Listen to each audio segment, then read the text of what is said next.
John William kan ka MSA Day so pipili na nila.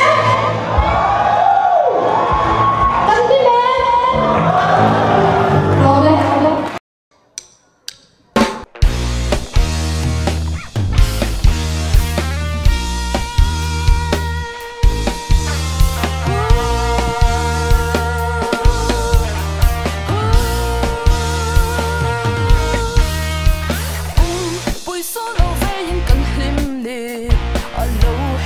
thoát lệ ta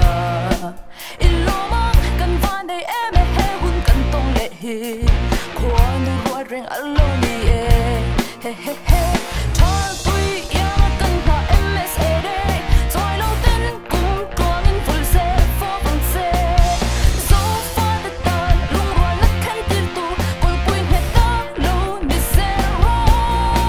cần lo me so far cần đi cần mẹ lắc tuổi điều lâu cần ôn để hiếm lo sai đi môi nè âm môi ya lên đâu to là cái dòng cất thoáng về đó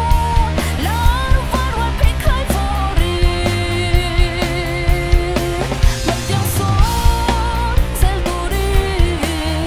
con này nấp hi để phong sẽ là buổi số lâu về những cảm hứng đi alo hair thoa pleta